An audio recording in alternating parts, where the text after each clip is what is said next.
Hey, everybody. I think we are here. I think everything is starting. Welcome to the Christian History Almanac. It is a first. It is the first ever live show, the first ever Ask Me Anything. I am your host, Dan Van Voris. I assume if you're here, if you're in this room, I don't need to explain who we are or what we do, but I just want to acknowledge that all of this right now is happening because of 1517. We've got people on the back end, we've got things working, and so all of this really happens because of people like you. And so that's something I don't like to plug myself, but I do like to plug the people that make this possible. So 1517.org. We are, of course, celebrating 2,000 episodes. We started this show. The first episode was May 1st, 2019, and we have been doing a show ever since. We did, of course, 7 days a week up until January of 2021, and then in a sort of fool's errand, I thought, my first thought was, I wonder how much longer I can do this. I'm going to need some change. And I ended up giving myself more work, but the fun part was the more work, the weekend edition is actually a really fun thing. So a couple other things, just as far as plugging stuff, you can have me out to your church, to your school, to your event, to your house for dinner, I suppose. All of that is under the speakers little button at 1517. And if you can go, if you're curious to go on a Reformation tour, that is something that looks like is going to be a regular thing with me. We have a few spots coming up in September, October, where I've got a trip, and then perhaps even in the coming years, and that's gtitours.org. And just one more thing, we are finishing the documentary. You heard me, I was traveling around Sweden and other places last year. We're working on that, and you're going to actually hear from me really soon with a cool video that kind of tells you where we are at with that, and so be on the lookout. So now, without further ado, you're just looking at my face here in the plush CHA studios in Lake Forest, California, where I hope the blinds are appropriately closed for my friend and yours, Christopher Gillespie. Gillespie, get on out here. How's it going, sir? I'm working on it. Am I there? You can see me? I see you. I don't know. Fantastic. I can't tell for the other people, yeah, but I can see you. How's it going, man? I'm doing fantastic here in where do I live now? You'll have to make up a place. You're not in Random Lake, Wisconsin? No, I'm actually starting a seminary on Mars. Oh, fantastic! That's you deal with Elon, and you figured you Right. colonize and appropriately teach them theologically. No, you said you're not normally on camera. I'm not normally on camera either. So this and actually you're on camera more often than I am, because your own podcast, Banned Books, and St. John's Lutheran Church of the Unaltered Augsburg Confession is also, you're online all the time. So people might be used to seeing you. This is new stuff for me. I suppose that's true. Yeah. Yes. Just all saying. right. Christopher is clear. Dan, you're a little fuzzy, the chat says. So that's the first I'm question. fuzzy. Yes. You're on Wi-Fi. I am. Yes. I'm clear as day to myself. Let's see here. Of course. That's all right. Tell your kids to get off the Wi-Fi. Okay. So we need questions. Everything is off. I even turned off. I at first was a little upset because I realized I'd planned this, and then I saw that the Angels were playing the Rays on East Coast day game, and so that game has started. There you go. Someone's saying they're surprised, but it's 10-1. Joe Adell, Logan O'Hoppe. It's a phenomenal team, and you're not going to see me get depressed at all during the next 150 games because we're winning them all. Brandon, thank you for that question. All right. So one comment says here that we're looking forward to Dan being in his basement wearing a robe. But yes. You're not in the basement. Where I live, there are no basements. Yeah. Yeah, there are no basements where I live in Lake Forest, California. I'm upstairs in the bedroom. I've made the bed.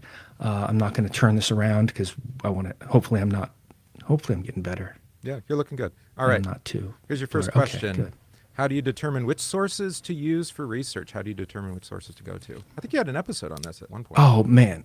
Scott, this is a great question because that's the issue. Even when I was a grad student, so early 2000s, the question was, how do I get resources? And now the problem is there are too many resources. So how do I know who to trust?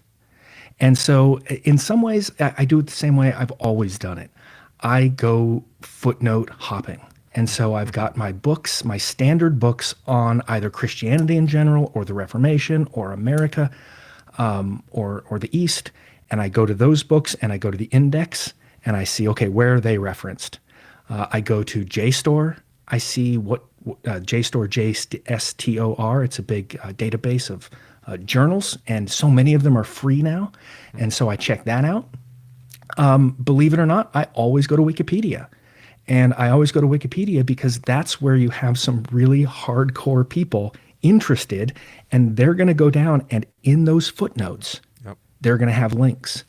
Now, sometimes they're booby links. There's nothing there. It's no good. But but you can click on it and double check. So it's really about there are so many sources checking, double checking. Are two people saying the same thing? Are three people saying the same thing? And then letting you know in so many words, hey, this is alleged or pretty well established. Next week we're doing a show on the pastor on the Titanic, and there's some really fascinating stories about him, but it's all coming from one source. And so it's my job to kind of tell you, okay, this is all coming from here. But that's a great question about sources. And as I've said before, my job really on the Almanac is to just read a lot. And I love it. So I'm just tracking down sources all the time. Good. Thanks. Great question. All right. So question, words in red. When did this happen and why in Bible publishing? Oh, man. Okay. So this comes from the word. See, this is part of the fun is that when I do this not live, I can look things up. And so now I got to pull things. So we get the word rubric. Rubric comes from a color, and that's the color that would be oftentimes red, and it would be in liturgical instructions.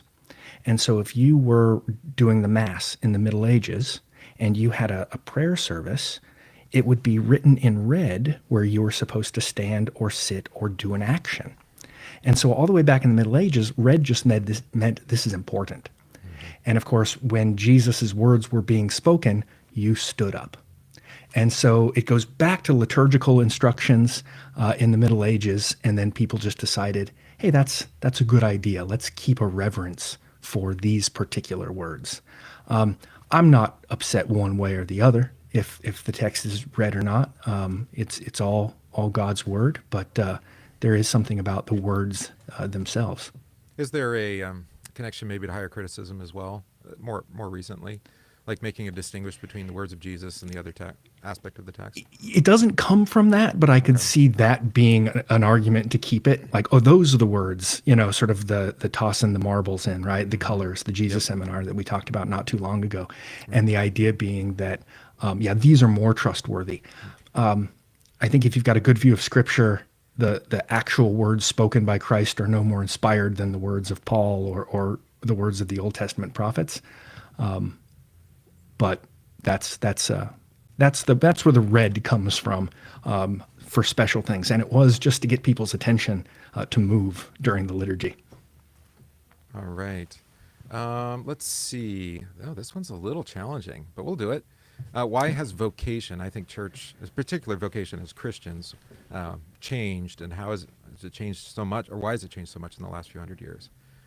Specifically, a music student as a 20-year-old instead of being a married shoemaker. Yeah.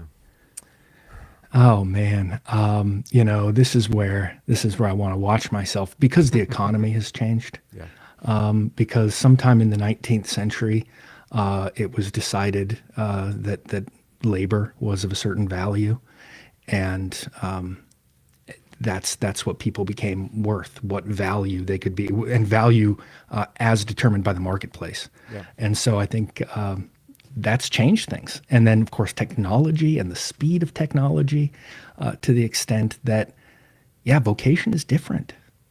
And I think that the principles are still there.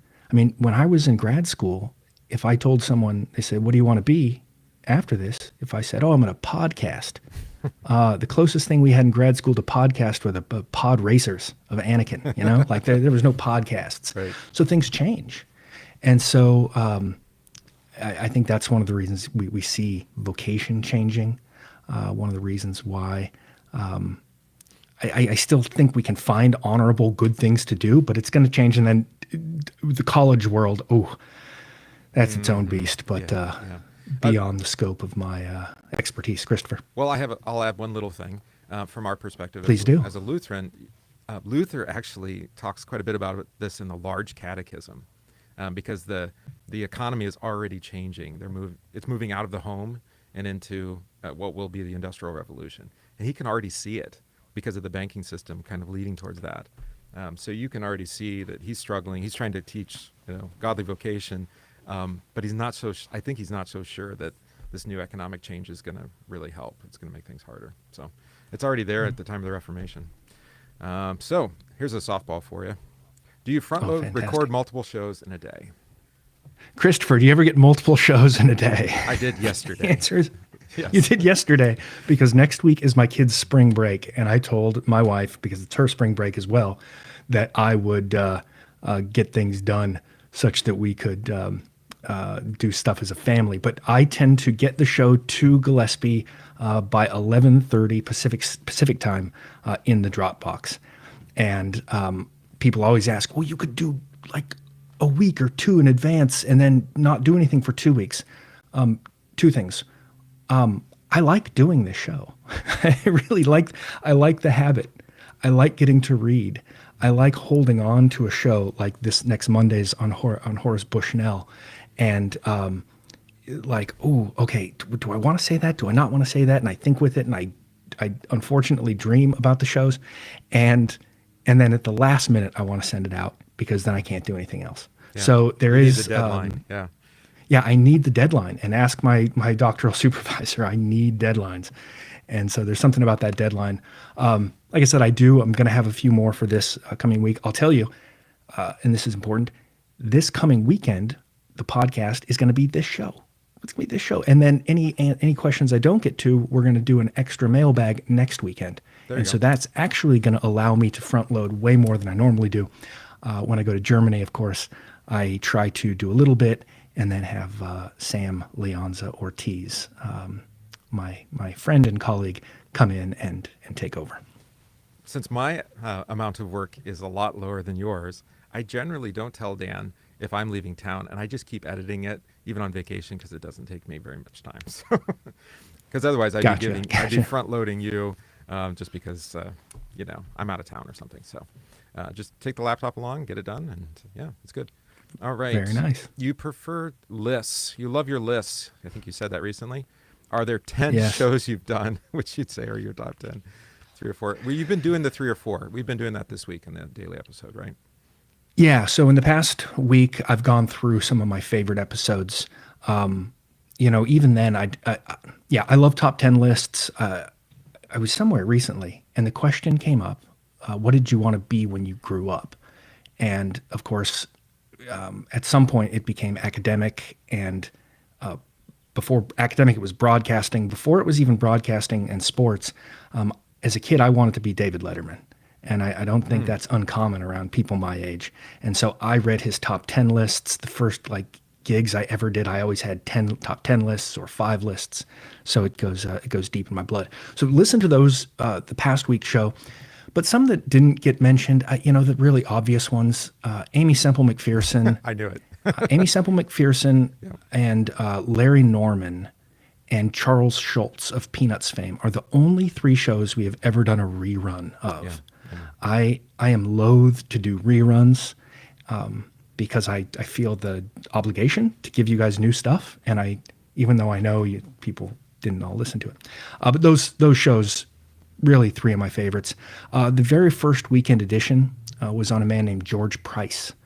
And in some ways, the weekend edition started because I was so fascinated with him, and I couldn't do a show in 6 to 8 minutes on this man who was a genius, who literally went mad trying to find the roots of altruism and Christian love. Yeah. And this fascinating story. And so that was sort of the impetus. So, the weekend editions tend to be my favorite. Those in particular, CCM stuff is always really easy for me because it's just so fun to do, whether it's Daniel Amos or Mark Hurd. Those tend to be my favorite shows. Good. This one is a request, so you can answer very briefly. We'll call this a speed question. You didn't do the Davey and Goliath episode. You did say you were going to. So he's making that request. Okay. Yeah, listen, the number of things. I was a professor for 10 years, and there are probably some students here in the chat, and you could ask them, did he always do everything he said he was going to do? And this side of the eschaton, it doesn't always happen. But Davey and Goliath, oh man, as a kid growing up, Sunday mornings stunk. There were no cartoons on Sunday morning, except Davey and Goliath, that claymation, LCMS, right? Did the LCMS make it, Christopher? Did we do all right? What do you mean, make it? Onto TV? Make it. You make the actual show. Like yes. Who created Davey? Yeah. I was trying to be funny. That would be dire. Did you make it? You guys gonna be okay? We're gonna see it through. I think so. I don't know. We had a whole broadcast tradition in our church body with Lutheran Hour and. Oh, of course, yeah. The broadcast tradition amongst the Lutherans, and especially the Missouri Synod ones. Yep. This was created by the Lutheran Church in America. So the LCA. Yeah. So that's prior to the schism. But yes, Davey and Goliath needs an episode. Christian TV in general, I'm fascinated by. Yeah. And not always in like the let's make fun of it sort of way. It's kind of like with Christian rock. You can make fun of stuff because it's from a different decade. Yeah. It looks cheesy, sure. Petra is rock, but of course. Yeah, absolutely. Petra is rock. But I do think we don't want to get. I don't know. That's been a big thing for me is to not get cynical when I'm looking at these stuff. And there have been things where I've looked at something that's been really cheesy or bad, and I walk away from it because I think I'm not in the mind space. Mm-hmm. But Davey and Goliath, one of my saviors on Sunday morning as a kid, and subliminally putting the mighty fortress into everyone's head with the little paper airplane. So some of the thanks for the question, though. Most downloaded episodes, which may be a metric, may not be. Larry Norman was a big one. I think it's the top. That's the top weekend edition. Worship in the early church. So, one of those deep dive historical. Yeah. Dietrich Bonhoeffer. Yeah. Of course. Okay. History of hymns. So that one's similar too. But they're generally weekend editions. So I think people like those deep dives. But that, of course, takes months of work or sometimes or weeks at least. So. Yeah, it's a funny thing. The only thing harder than I think 6 to 8 minutes is 30 minutes. Mm-hmm. There's a way in which if it was an hour, it'd be a little longer, it'd be a little easier. But I'm really trying to get everything down to sort of the core of the matter. Right. But yeah, weekend editions get shared a lot, and I appreciate that. All right. So this try to do it briefly, and then maybe it needs to be an episode at some point. What is the history of preterism? Well, all right, here we go. I could talk about end times forever. End times is what got me into church history. It still fascinates me. I talked about this on a show last week. Preterism essentially is saying that all the end time stuff happened with the destruction of the temple in AD 70. Mm-hmm. And there are very good arguments to say the things Jesus is talking about, or John is talking about, or Daniel, or Ezekiel, find their fulfillment in the destruction of the temple. And we say, yes, absolutely, and more. And so there are partial preterists, there are full preterists, people that say, no, essentially the end times already came, and we're just in the anteroom waiting. That's a little extreme, but people saying, no, a lot of it was fulfilled in 70. I'm going to give them credence as well. But and more end time stuff. I'm making notes as I'm doing this, so I will make a note about preterism in particular. But I do, the idea that the end times came and went, not quite, Mary Baker Eddy or stuff like that. But in that vein. All right. Here's another show request. We love the salty episode. Was that my idea? I think it was. And then, yeah, an Adventures in Odyssey episode. You're just reliving my childhood now. He's a blue book. He's a salter. They're sitting around. No, I don't want to be cynical, but they're sitting around thinking, how are we going to get the kids? How about a salter? That's it. That's the ticket. Them kids love those psalms. Yes. Was that Micah who said that? That is Micah. Adventures in Odyssey is another one of these things that I didn't grow up with. Really? Okay. But if I say it here in Southern California at a certain decibel level in public, 4 people will turn around because they grew up. You almost on need Adventures in Odyssey. You need some historical distance, almost probably. So that And so that's what I'm. Yeah. So I've been looking at it, and that is on my to do. Yeah. Salty. What's crazy is it turns out, and I don't know if I said this on the show or not, the couple who made Salty live in Lake Forest, California. She ended up being a worship director, so-and-so, at Saddleback Church, which you all may know is literally right outside that window right there. I pass it on most days. So, yeah, that was local. But, yeah, Adventures in Odyssey, which is a kind of Christian storytelling, and Christian storytelling for younger people, which in the past was represented by things called, in large part, these sort of chapbooks, these sort of morality tales for children. Yeah. And Adventures in Odyssey was just part of, let's put this on the radio. Okay, if it's in the radio, then it can be taped, then it can be CD, and now it's taken off. So Adventures in Odyssey. I think it'd be good. That's coming, Micah, I promise. Micah actually had, it's actually Micah's son, age 13. Nicodemus wants to know, why do we still focus on Catholic and Protestant differences when the Reformation happened 500 years ago? Nicodemus, you'll have to come secretly at night and talk to me about this, because I want to be careful. It's a Bible reference. Why? Yeah. Well, if you listen to this show, I get a lot of Catholic questions, and people want to talk about the Catholic Church because the relationship to the Protestant Church and Catholic Church isn't the same as it was 500 years ago. And so we want to say, oh, okay, well, that's good. But at the same time, the question, how am I saved, is of fundamental importance. And insofar as we still disagree on that, we can't say we're all back together on the bus. But at the same time, yeah, things have changed. It was even 50 years ago, 75 years ago, there was real anti-Catholicism in America. I talk about this on an upcoming show next week on Monday. And a lot of that's gone. And in an increasingly secular world, if someone wants to say that Jesus is full God and full man and rose from the dead, hot dog, I'm more likely to pair with them today than I would say back when it was primarily a Christian world and we disagreed on things. So it's a balance. It's saying, yeah, there's these differences still exist, and we're still going to point out where they're different, but recognize that it's not 1525, it's 2025, and that changes the context. All right, let's try to do an easier one, a lighter fare. Do you have a favorite or least favorite tchotchke, Christian tchotchke? I'm going to grab mine up here while you answer the question.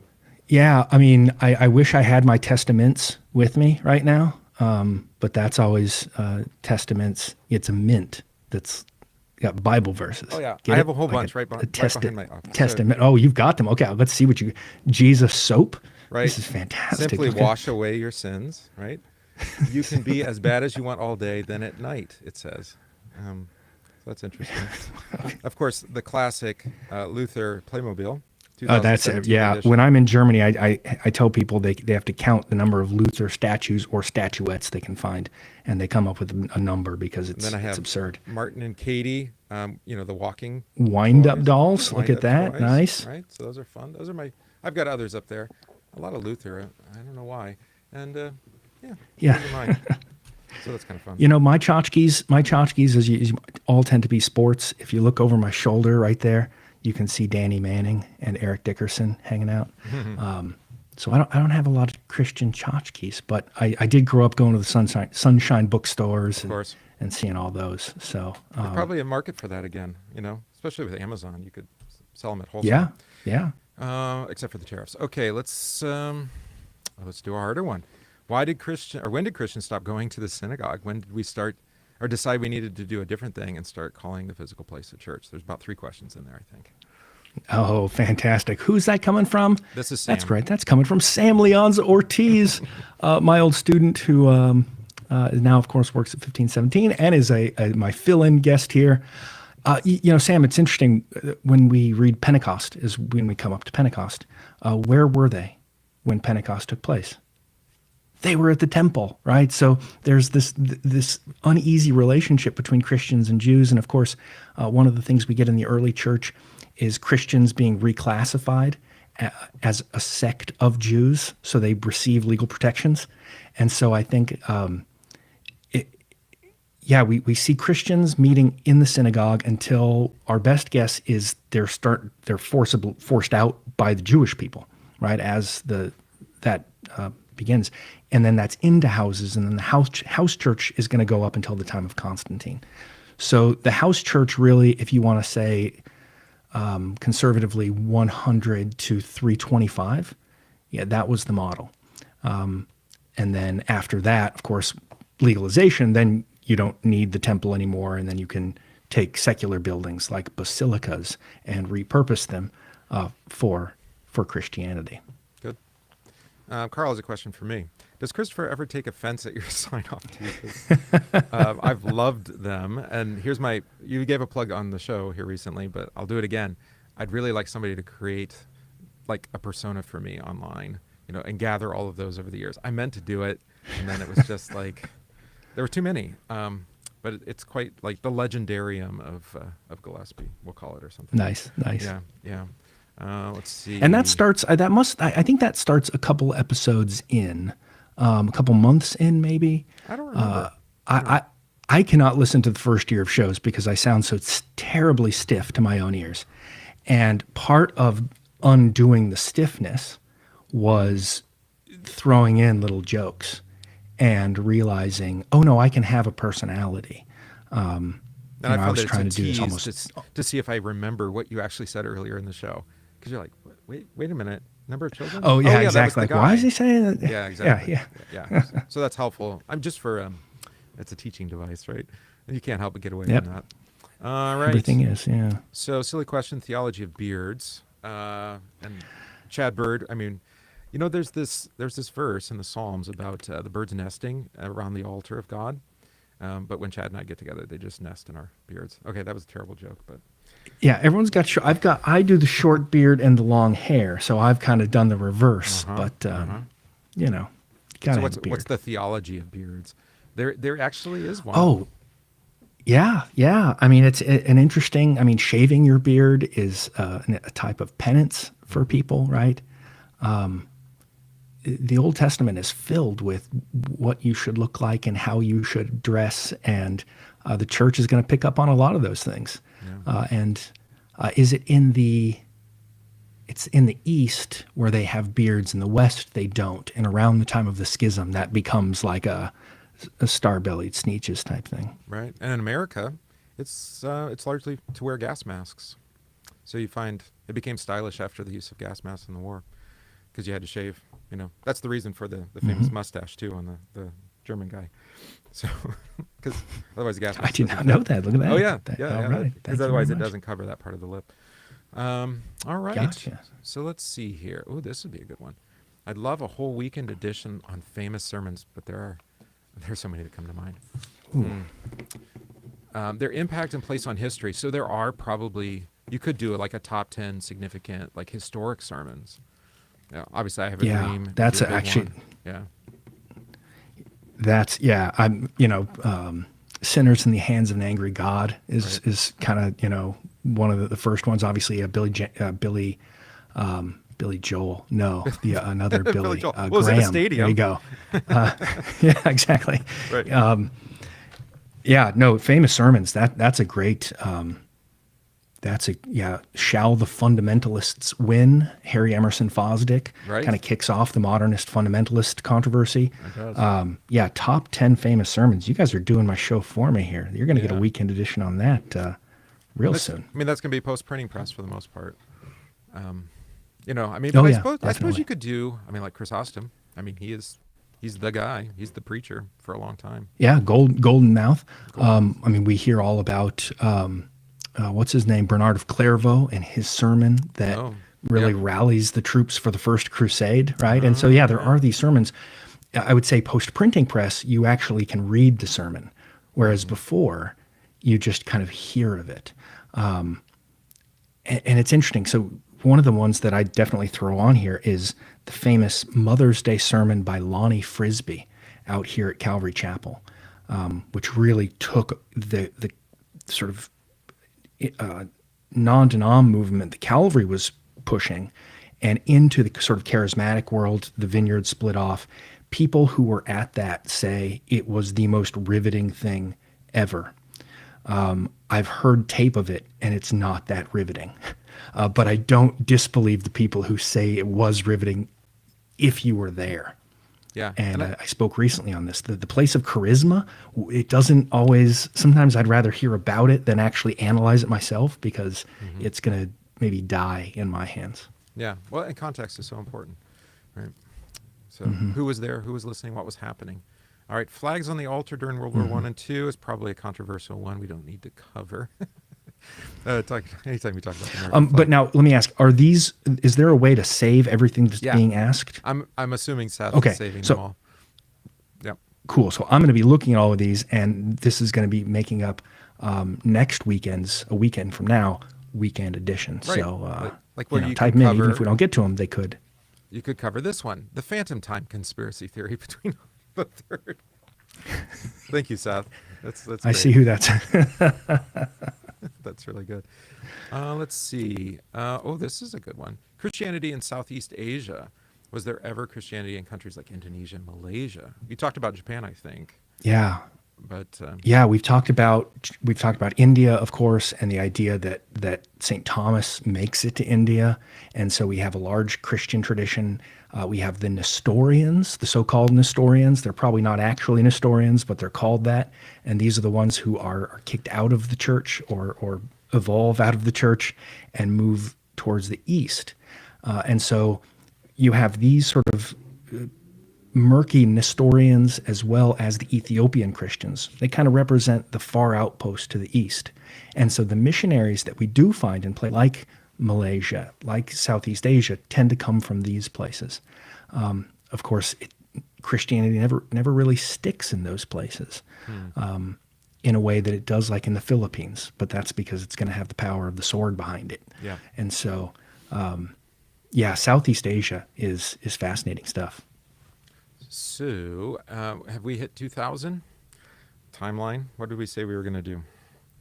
60 seconds. 2,000 seconds is 33 minutes, right? Yeah. So right. we're just about there. So if there's anything last for the let's see. Yeah, there's questions about Billy Joel church history. How about one for me? And then there's some heavier ones that you can deal with on a show. Sure. How did Christopher get into producing coffee and podcasts? So I have this unfortunate hobby. Well, actually, it's an unfortunate tendency to take hobbies and then try to generate income from them, which means they're no longer hobbies. Coffee started that way. I was roasting coffee for myself because I didn't have access to, and this was before, you had all the nice small coffee roasters locally. So I was kind of early to the game, roasting it for myself. I think you did that too, Dan. Didn't you roast at home for a bit? Yeah, for a long time. Yep. And my coffee comes out of California too. And then I roasted it for gifts, and people were like, I want more, and we'll pay you for it. So then I had to learn how to start a business. Podcasting, the audio hobby comes from probably middle school. I think that's probably when it took off. I discovered, it would be second grade. I know explicitly. I found a reel-to-reel tape machine in the loft in the garage that was my father's. And what is this, and how does this work, and So then you pursue all the audio things, including selling audio video equipment. I did that for 5 years professionally. So podcasting is just part of it. I enjoy doing it. and I'm happy to do it for 1517 here. So, you know, that's me, among other things. Pastoring, also a hobby that I turned into a profession. Oh, yeah. Well, maybe do the things you love, right? I mean, people tell you to do that. So, but when you're dependent upon it for income, then it does take a different character on, you know. So, yeah. All right, good. So, should we remind them about where to go for 1517 things? Absolutely. 1517, 1517.org. Obviously, you can click on, we are going to be all done with the CHS Celebrate. If you haven't got your tote bag, get there now and get your tote bag, because that's all going to go away. I promise I won't be doing any self-promotion like this for a while, but I will always promote 1517. Click on the articles, click on the podcasts. You know, I do travel and speak if you like that, but we have other people who travel and speak as well. And so I do this show. The reason we did a small show is to get into people's phones and devices, so that then from this little show, you could get into the entire world of 1517 and what we're doing. And so make sure you're doing that, because that's why I do this show, is to point you to all those other things. Now, something like how many 10,000 pieces of content? 14,000? It's incredible, the amount of contributors and everything that goes into what 1517 does. Yeah, it's been going for a long time now, especially in terms of web things. So, right. So if you didn't catch this live, you'll be able to watch it on replay. We'll have it, as you said, the weekend edition. We'll upload a high-quality video version. The questions you didn't get to will be used for future mailbag, so check for that. And anything else, Dan? well, we said I better sign off with my normal call, because people are kind of used to it. And thanks for sending all of your versions of those. You may hear those or see Oh, it's those. been amazing. Yeah, all the emails, the messages, the pictures of where you're listening. I can say personally, it's probably like given me a boost. Like, you're getting an extra year shows because of that. Yeah. Because it really is. It lifts me up, and it reminds me that there are people listening, and that these things really do affect us, and these stories are important. And ultimately, as I said on last week's show, eschatology is lived theology. How we think the story ends is how we're going to live our lives in the present. So I guess, having said that, I'll remind you that the rumors of grace, forgiveness, and the redemption of all things are true.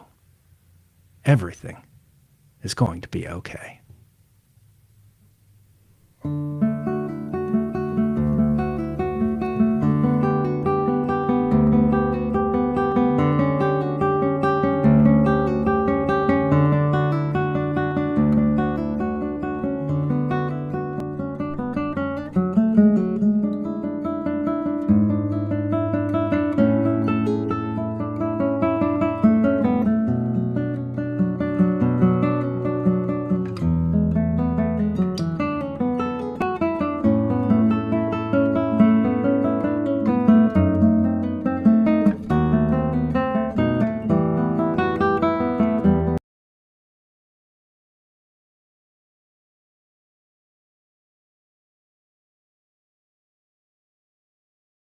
Oh, yeah, I had to kill your